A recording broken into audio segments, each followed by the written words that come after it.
Welcome to the Chandler Police Department Beyond the Badge podcast. I'm your host, Officer Noah Duker with the Crime Prevention Unit. Welcome to episode 1. Today we're going to be talking about teen development and communication. I am joined by a fixture of our Guardian Academy program.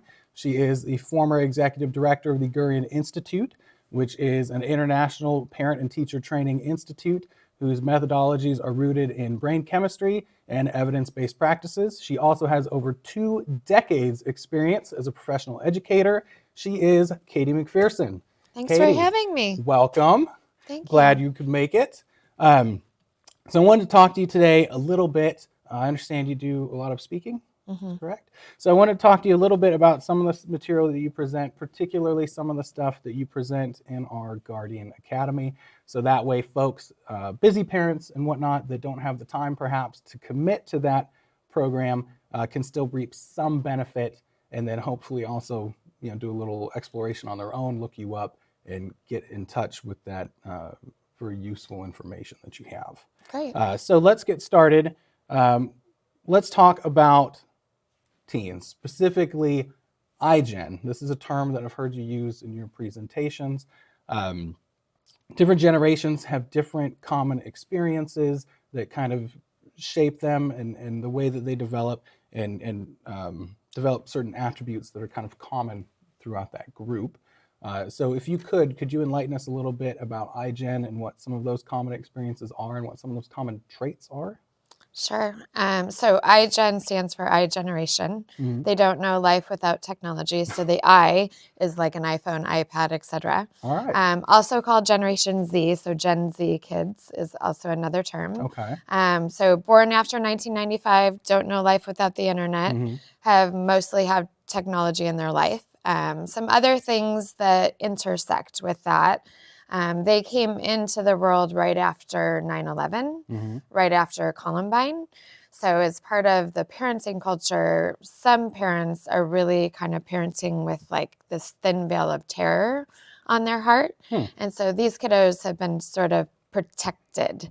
And so what we see from them is maybe a slower growing up based on parenting styles and culture of like the world is not a safe place. When we know, you especially know, that the world is actually pretty safe, and Chandler especially is super safe. And so some of these kids are hearing that the world is not a safe place, and so their development is actually being a little bit stunted. And so when we give them technology, it also sometimes either speeds up or slows down their development depending on the kiddo. So in alignment with that, we have a push for academic rigor, and then we have in place of in place of recess minutes, we've sort of taken some recess and rough and tumble play away. And so what we're seeing on the side of like resiliency and coping is that when you and I used to go push and shove on the playground, there was a profound maturity that came from like, hey, don't touch me, don't do that. Setting boundaries? Setting boundaries. Yeah. And so for some of these kids, some of the struggles that they're having locally, regionally, nationally, are how to set a boundary, how to tell a kid, like, knock it off, don't call me fat, don't do that. And so a lot of moral panic articles come out about this generation. But I will say on the positive side of things, they are the most civically minded generation we've ever had. We saw them mobilize around the Parkland shooting.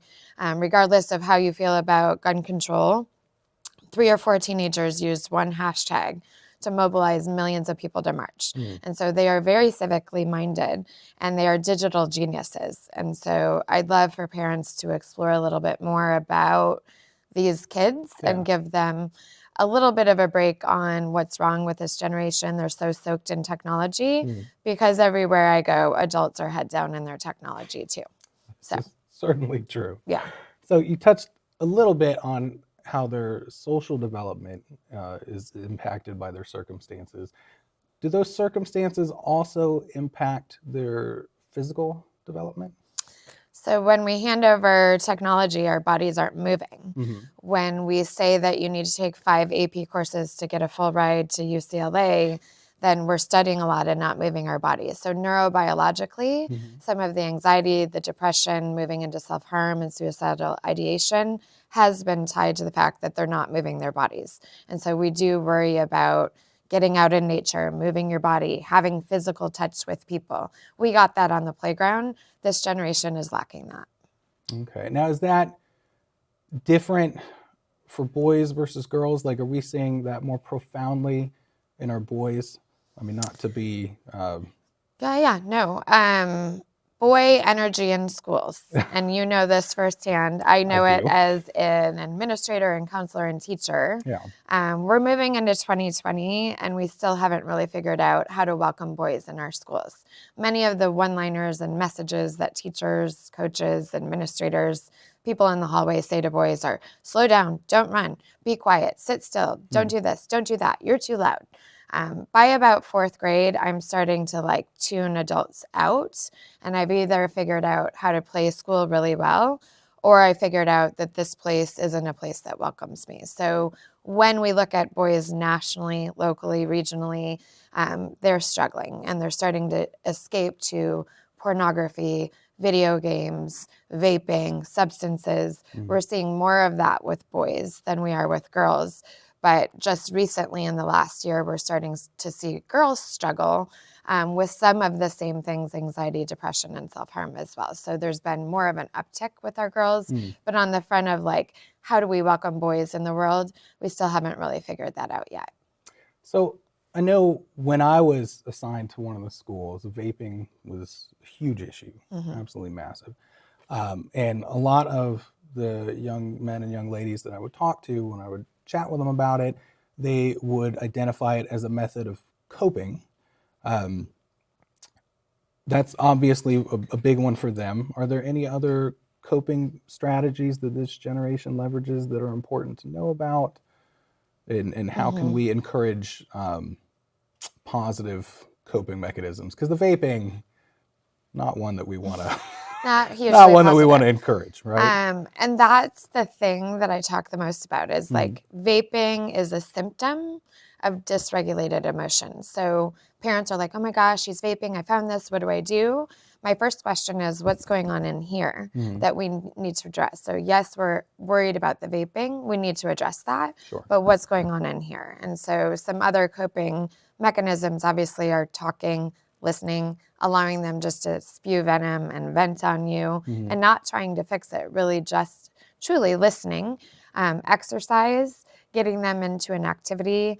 On the front of our boys, they are dying for a mentor. So I always suggest, can you find a cool 20, 30-something who's already been through boyhood, who has a skill or an activity that your child really likes, and it's kind of what makes his pulse race, and match him up with that person, somebody who's emotionally unattached to the situation, and match them up with a skill or activity, and have that person be sort of that mentor and guide, as opposed to mom and dad nagging about stop vaping, stop vaping, stop vaping. That's not going to work. Yeah.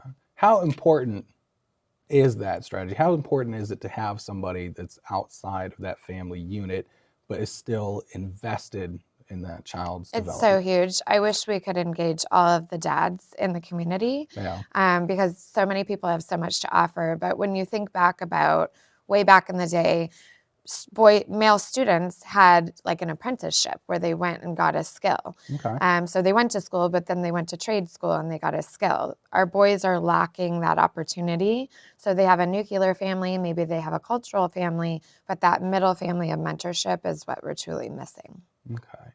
So it sounds like having there's that old saying, right? It takes a village, right? Truly. And it seems like, very important to kind of muster your troops and gather that village around your child. Is there, how can I put this? Are there certain mechanisms already in place in the school to kind of fill that role and be that village for that child? And if so, could you kind of walk us through what those are and how those function?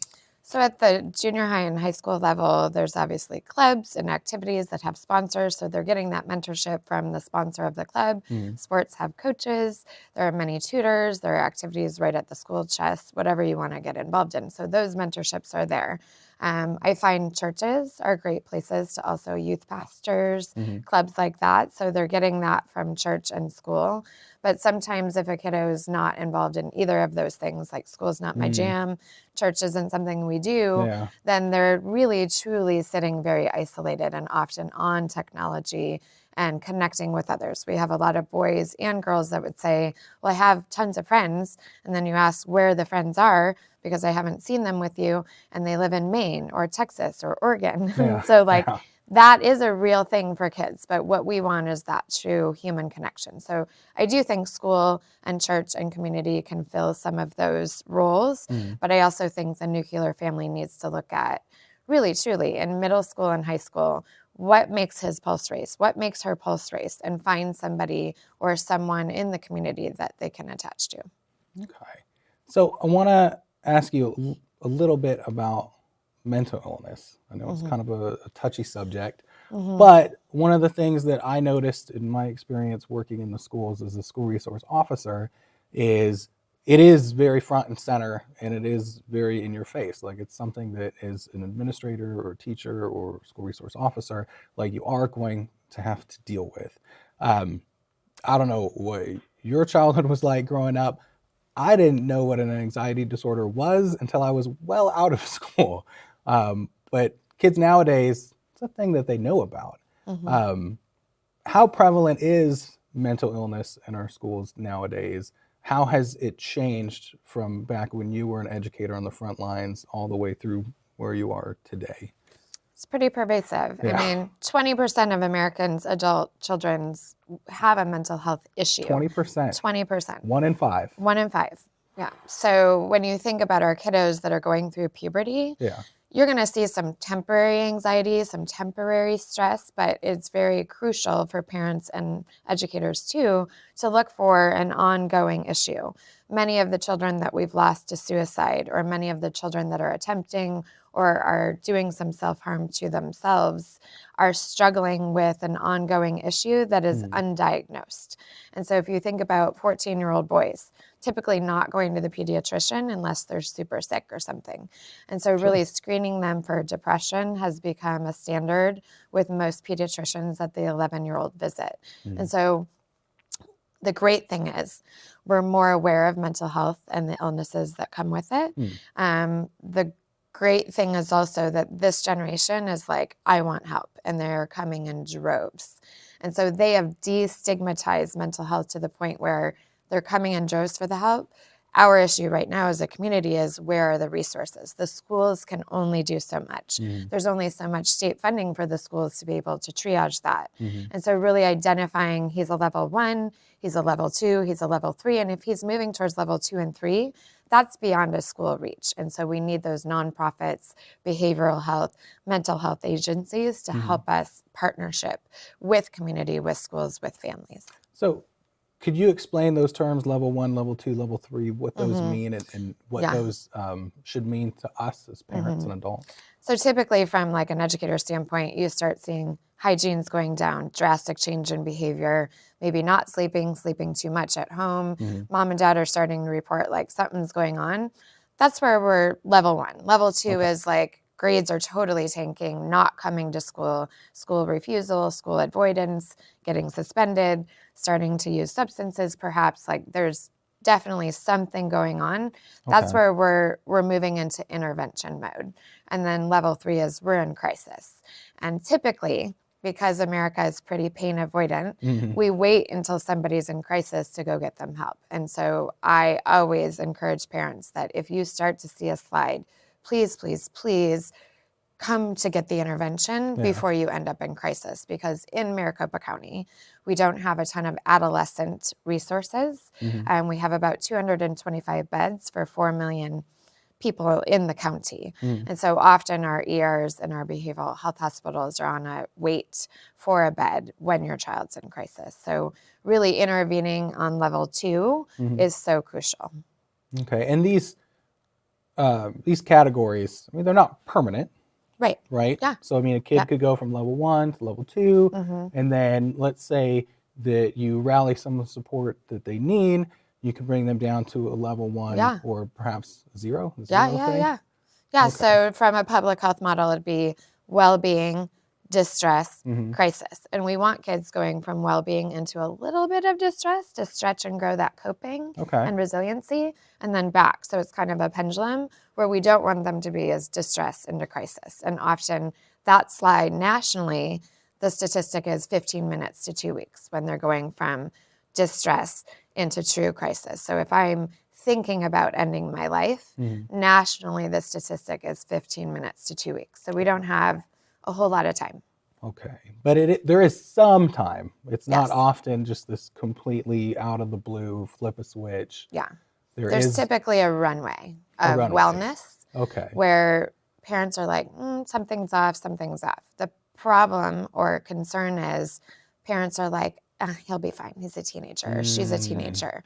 And then Just all a of a sudden, phase, yeah. right? And sometimes it is a phase. But when it's not, it's not. And we need to intervene. Okay. And so to tell the difference, you would look for some of those quantifiable changes. You'd look for like the grade slipping, maybe isolation from their friends or just from people in general. Like that's kind of like the things that you'd be looking for. Is that correct? And then on the flip side of that, if you have a kiddo that's kind of negative all the time, that's like where they ride their baseline, all of a sudden they're getting super positive. That's also something that we've seen that has taken people off guard, where there's this drastic change in behavior. Sometimes those students are ideating about taking their life and they've come to peace with it. And so they're like giving things away and they're super happy and people are like, oh no, everything's great. Yeah. And then unfortunately we lose them. And so that's something also that is a surprise to some people as well. But typically those signs of distress, I call it mom and dad radar. If your belly is going off with like something's off, listen to your intuition. We have intuition for a reason. Yeah. So it's not just negative.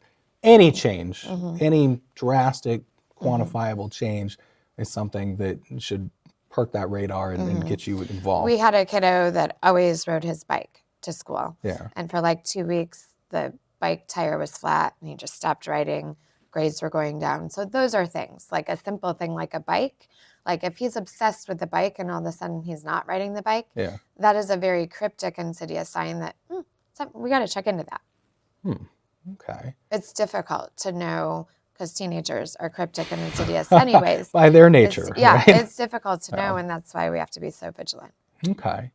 I wanted to touch base on something that I know in your presentation, I've had the pleasure of seeing it a couple times.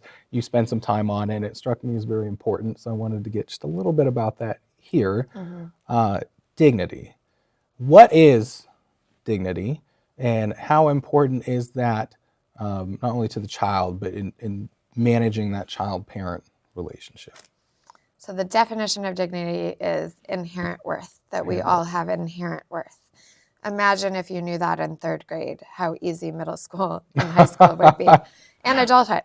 So I often frame it as nobody has the right to take your dignity away. And often as a kid, especially in 4th through 12th grade, every day you go to school, there are at least 1 to 3 people trying to take your dignity away. Just by nature, right? Then you hand a child a smartphone. You have the capability to take someone's dignity away and to have yours taken away too, all day and all night. And so some of this anxiety and depression is the brain can never really calm down because it's being challenged so often. And so as an adult, I always frame for kids at the base of what bullying and harassment and intimidation is one kiddo trying to take the other kid's dignity away and stripping them of their dignity in private or in front of a bunch of kids. Adults with good intentions sometimes. Teachers, coaches, administrators, police officers, sometimes also. Even. Accidentally take kids' dignity away. Just in a situation where you're disciplining a kid in front of a group of students and you're saying things that are maybe shaming. Shame does not motivate behavior to change. And so sometimes we, even as parents, take our kids' dignity away. And so I always frame it that regardless of what happened, a kid slams another kid into a locker, both kids in the situation have dignity. And if we want them to respect each other, we need to take some time for reparation. So I'd often have kids in my office. I did most of the talking. I did not allow them to practice holding on to their dignity, which is what we need to be doing. Mhm. And then I'd say something awesome like, as they were leaving my office, now you need to respect each other. I don't care if you like each other, but you need to be respectful. Most of the time they walked out of my office and probably flipped each other off, to be honest. Sure. And so what I learned was respect comes after. Respect is a mutual admiration for another person. So if somebody's dignity was just taken away, somebody just called me a bad name, somebody called me fat, somebody made fun of my race, I, as a trusted adult, can't expect that child to then respect the other child. That comes with time and space and reparation and the ability for those two kids to have a normal conversation about, don't do that again. That was horrible what you did to me. Well, I did that because last Thursday you did it to me. So allowing them to practice holding on to their dignity is key.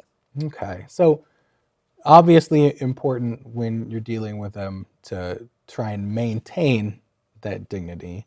What are some ways that we could proactively kind of prop that dignity up or help develop that sense of dignity and that awareness of dignity in our children? Really seeing them for who they are, starting in pre-kindergarten on up as far as schools are concerned, but defining what dignity is. I often do faculty trainings, and it's my first slide, and I say, what does dignity mean? And they're on their phones Googling it. Adults don't even know that they have it and that it's non-negotiable. Yeah. Like, this is who I am, and this is what I stand for. And we can debate about politics or whatever, and you still have inherent worth. And we can go at it, but you still have inherent worth. So really proactively, from a very young age, teaching kids that you have a voice in this conflict and so does he. And we're going to help you and support and guide you through this. Yeah. But by about 4th grade, you're pretty capable of doing this on your own. And if the adults would sort of stand back and be like a sportscaster instead of a referee, kids' social competence would go way up and they would know how to hold on to their dignity. And junior high and high school would be like so much easier. And if you think about post-secondary, marriage, leadership, spouses take dignity away too. And so really it is a lifelong skill. So starting at younger grades, I think, is the key. Okay. So let me just apologize beforehand. I'm Sure. going to ambush you with a personal Sure. question. Yeah. You're not just academically an expert, you are also a mother. And so I was wondering if you would share with us maybe a personal anecdote about how you've been able to apply some of these lessons and some of this learning to your own family. You don't have to. Yeah. But No, I mean, if you it could, I happens think that'd be every day. very insightful. So I have 4 daughters, and so in my car after school is like rapid fire ping pong of stories of kids that said or did something to them. I mean, there's not a day that goes by that one of my girls doesn't have somebody say something. So prime example, 5th grade twins, one of them, she loves Air Jordans. She wore her black Air Jordans to school yesterday. A kid walked up to her and said, "Are you transgender? What's up with the shoes?" And she said, "Nope, I'm not transgender. I actually just happen to like Air Jordans." And she walked away. She knows how to do that because we have practiced over and over, daily, weekly, on if somebody says something rude to you, what are you going to do about it? How do you strategize back and forth and role play with your kiddos so that they know how to do that? So she's in 5th grade. So let's fast forward 8th grade. I have an 8th grade daughter. There are many times at the lunch table, in the hallways, people say something to her. She's very tall. So they talk about her height, and that is hurtful, right? So same thing, like what are the quick comebacks? What are the ways to stand up for your dignity? Yeah. What are the ways to not just ignore it and let it go? Often adults say, oh, just calm down, ignore it, let it go. The reason we have so many anxious and depressed kids is we're asking them to stuff emotions all the time. And they are, because that's what they're hearing from us. I would much rather flip the script and have kids strategizing back and forth with each other and really standing up for who they are. Yeah. So when you're doing this kind of like role playing, what if, skill building type, work with your children, is there's those ideas, those comebacks, those options, are those options that you present to them, or are these things that you allow them to kind of come up with as they process The great thing is, because I have older kids and younger kids, I allow my older ones to give the comeback so they get involved in the role play because they've already been through it. So it's a mentorship role for the older, Okay. and then a skill building for the younger. Yeah. But I also think we as adults do not know the hidden nuances of this friendship, of this dynamic. Our kids also have a part in that, right? So my daughter had a part in that conversation with that boy about her shoes. Yeah. She knows that boy way better than I do. So when I say to her, what's this kid like? Tell me about him. Tell me about your friendship. Are you just a classmate? Is he your friend? Can you joke around with him? So I go a little bit deeper into like, how well do you know this child? And are you comfortable saying to him, like, knock it off? Yeah. Because that's really where I want her to land. Because as she goes through middle and high school, she's going to have to tell a lot of people to knock it off. And she's going to have to say no when they offer her substances or a vape in the bathroom, or when she goes on her first date. And if somebody wants to do something she's not ready for, imagine having 7 years of script behind you to be able to stand up for that. Wow. Okay. So a little bit of role playing here. Yeah. Right. Yeah. I'm a parent. At my wit's end. My teenager is borderline incorrigible, and I've tried everything that I've read in the books and I've seen on TV and my friends have talked to me about.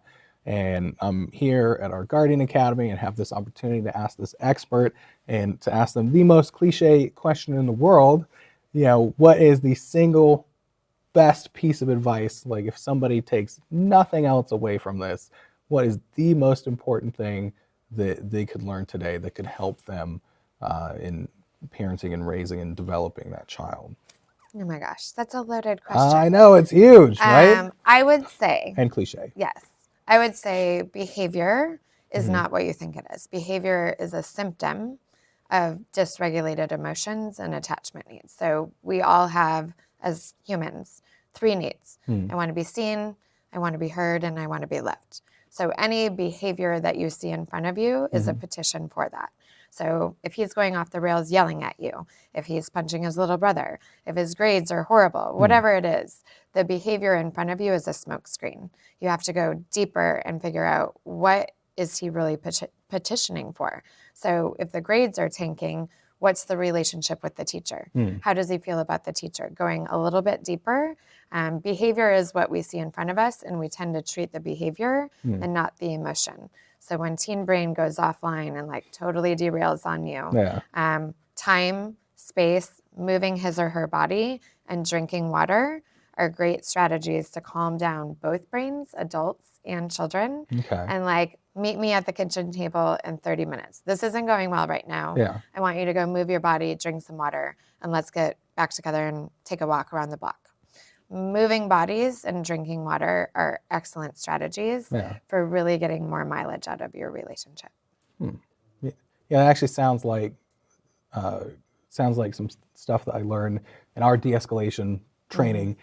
The body has all these things going on chemically and biologically, and somebody can be in a state where they're just not reachable, not because of who they are, not even because necessarily where they are emotionally, but physically. Like physically, they could be in a spot that's unreachable. And it sounds similar. Am I correct in that? Yeah, and teens live in the limbic part of their brain almost until age 30 for boys and 24 for girls. So we have a long way to go if he's 15. What is the limbic part for those of us that don't know what that is? So down in the brainstem, when you're agitated, you have a conflict, you're in trouble, your brain goes down into the brainstem and you're in fight, flight, or fright. So it's like the primal, fight, flight, or freeze. Primal part of your brain. Okay. So teenagers live primally for a very long time. So most brains are developing for females between 22 and 24 and 28 to 30 for males. Wow. So if I have a 14-year-old boy, he's not even halfway through his brain development. So this prefrontal cortex part, the rational, sound decision-making, impulse control, we're about 16 years away. So you're going to see some profane, explicit, goofy, impulsive decision making during these years. I would say that squares with my personal experience growing up for sure. Yeah. Thank you so much, Katie, for coming on and having this conversation with me. I think it's super important. I hope to see you again here soon at our next Guardian Academy. Yeah. Thank you so much. Thanks for having me. Thank you for joining us on this, our first episode of the Chandler Police Department Beyond the Badge podcast. A special thanks again to my guest, Katie McPherson. She can be found on Facebook. She also has her own webpage, www.katiemcpherson.com. I believe it's KATEYMCPHERSON. And of course, you can see her at our Guardian Academy, which we run in the spring and the fall. Follow Chandler Police Department social media. We're on Facebook, Instagram, and Twitter for the latest announcements about those and all of our other community outreach projects.